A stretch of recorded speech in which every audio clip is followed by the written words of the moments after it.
Hi guys, my name's Cam and welcome to Ask Me I'm Bipolar. Now, if you've never seen one of my videos before, then please do hit the subscribe button below. I bring out a new video every Friday and I don't want you to miss out. Okay, so today's video is going to be about mania or hypermania and money management. Now, this might seem quite a boring topic, but it's something that I really feel passionate about when I think we need to address these things, because especially for me, money management was a massive issue for me when I was manic. When I say a massive issue, I don't mean I just spent a little bit or I went on a spending spree. I actually maxed out a lot of credit cards. I got just short of 20 grand's worth of credit and blew it all on, I have absolutely no idea. In my late teens and early 20s, I really struggled with money management, and mania just took that to the next level. It was 1,000 times worse. Nowadays, I have my quetiapine, which I take religiously, so I only ever reach hypermania. But that's not to say that I don't experience any of the symptoms associated with mania. I still want to go on spending sprees. I still see things that I don't need and go, ooh, I'm going to buy that. And I've had to put a lot of safeguards in place to stop me from spending all my money, basically, on random stuff. Manic spending isn't always selfish. There's a lot of people that actually go out and just buy gifts for everyone.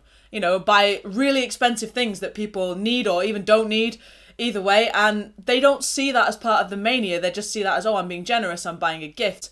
But what I want to address in this video is, how do we keep our money in control when we're experiencing mania and hypermania? If you're interested in statistics, here in Britain we have a thing called the Money and Mental Health Policy Institute, which I will put the website for down in the description below. But they look into things like how many people have mental health problems that have money issues as well, and they also look into what kind of problems we have. So, you know, for some people it's spending lots of money, but for other people it's short-term memory, so forgetting PIN numbers and then needing carers and things like that to be involved in financial planning. So here I have 3 tips for money management when you're experiencing mania. Tip number 1, stay well.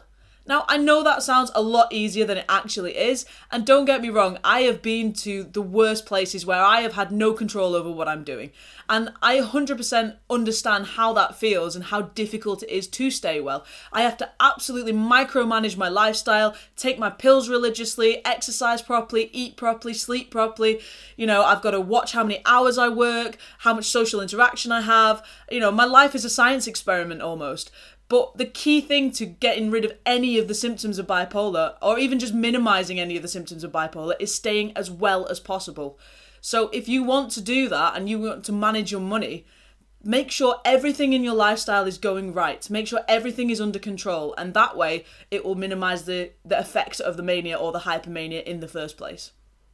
Number 2, limit your risk. That does mean turning off one-click buying on Amazon, which is so hard to do because it's so convenient, like the one click on eBay and the apps where you just put your fingerprint and... Anyway, stop them. Turn them off. Other things you can do include going to your bank, getting a limit put on your transactions. So, for example, you can only spend £200 at a time without the bank stopping it going through. The bank does have a lot of ways actually to help you with this. So go and speak to your bank financial advisor or whatever, you know, they call themselves these days. Go talk to them and see what they can do for you. Contactless is another one. Turn off your contactless card. Oh my God, the amount of things that you just buy and you just like beep, beep, and then at the end of the day you're just like, how much did I spend today? And you look at your bank account and it's like, oh, okay. And that's without the mania. So imagine what you'd be doing with the mania. Now, luckily contactless in England anyway is, you know, limited to I think £30. But you know when you go on a night out, for example, you have a few drinks and you're like, I'm gonna buy everybody a drink. Beep, beep, beep, a contactless card. Yeah, that was me. Make things hard for yourself as well. You know, if you've got credit cards, now I have a credit card, but I have it locked in a safe inside a box that needs a key. Now the reason that I have that is if I want to use that credit card, it's an absolute faff to try and get it.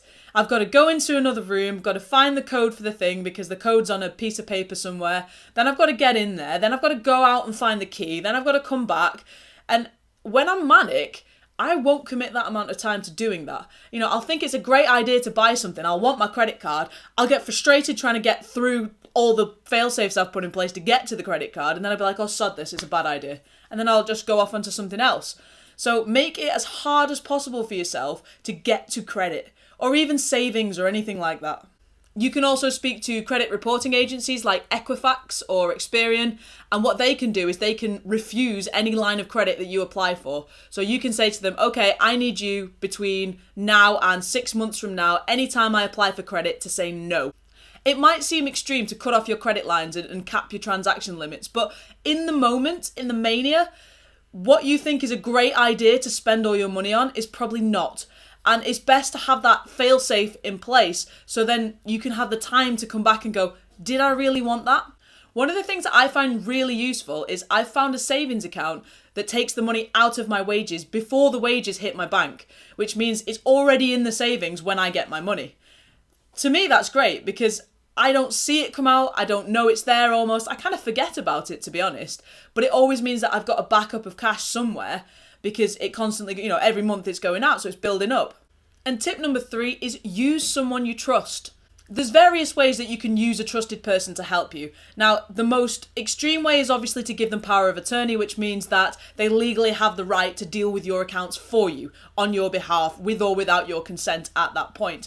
That's something that a lot of people do with sort of like older people that get dementia and other mental health issues, but it's there if you need it. Another way of doing it is to get them as a counter-signatory, which means if you want to buy something above a certain limit, so say you set yourself £100, then they also have to sign off on that transaction for it to happen.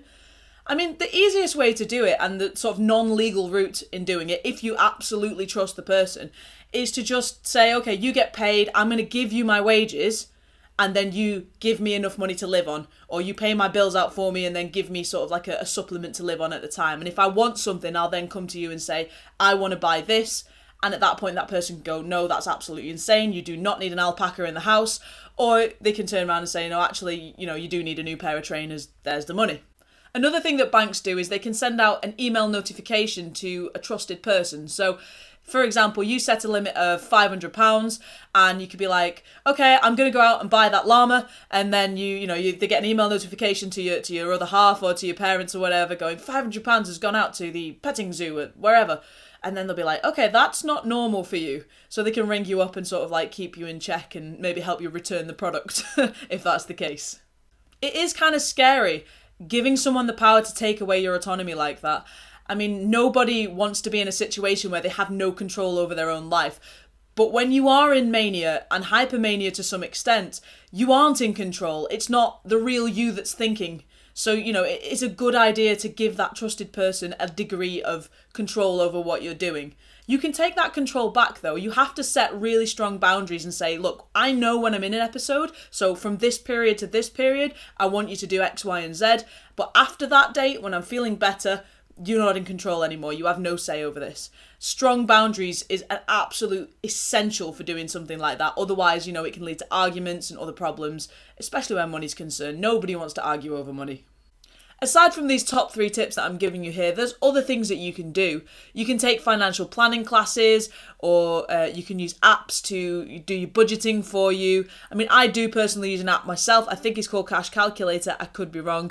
But there's plenty of things out there for you to start with. And if you do want any more advice on this, do feel free to contact me on social media and I'd love to have a chat with you about it. Thank you for watching, and as always, I hope you found this video informative. Now, if you do experience compulsive spending, let me know how you feel. How do you experience it personally? What happens to you? What's the craziest thing that you've ever bought when you've been manic or hypermanic? Let me know by writing it in the comments below. As always, if you haven't already hit that subscribe button, please do. You can find me on Facebook, Instagram, Twitter, and of course on AskMeI'mBipolar.com. See you later.